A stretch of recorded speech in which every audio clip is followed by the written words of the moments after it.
दोस्तों welcome to Kalyani physical academy. Kalyani physical academy तुम्हारे सुस्वागत जानाচ্ছে।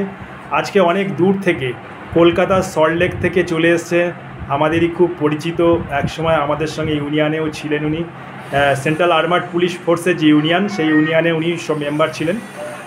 তো বিভিন্ন গ্রুপে সেন্ট্রাল প্যারামিলিটারি ফোর্সের যে গ্রুপগুলো আছে সেই গ্রুপের থেকেই খবর পেয়ে উনি কল্যাণী ফিজিক্যাল একাডেমিতে এসছেন। তো এসছেন, উনি বিএসএফে চাকরি করতেন এবং এখন বর্তমানে রিটায়ারমেন্ট নিয়েছেন। ছেলেকে নিয়ে এসছে কল্যাণী ফিজিক্যাল একাডেমিতে। আজকে মেসেজ শিফট করলাম, ছেলেটির মাও আজকে সঙ্গে রয়েছে।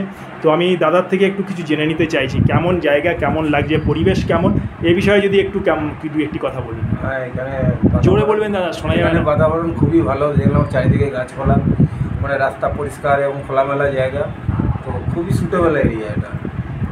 ওকে যে ঘরটাতে দিয়েছি সেখানে আরও সিআরপিএফের ছেলে রয়েছে এখানে। হ্যাঁ, সিআরপিএফের ছেলে ওর পাশেই রয়েছে, পাশের বেডে। তো মাও রয়েছে। আপনি যদি ম্যাডাম কিছু বলেন দুই একটি কথা। সুন্দর জায়গা। তো আপনি কি চাইছেন যে যারা সিআরপি, বিএসএফ বা আইটিবিপি, এসএসবি, এনসিবি যে সমস্ত রিটায়ার্ড পার্সন আছে তাদের ছেলে মেয়েরা কি এখানে ভরসা করে আসতে পারবে? একদম। তো আশা করি ব্যাপারটা আপনারা বুঝতে পেরেছেন। জয় হিন্দ, বন্দে মাতরম।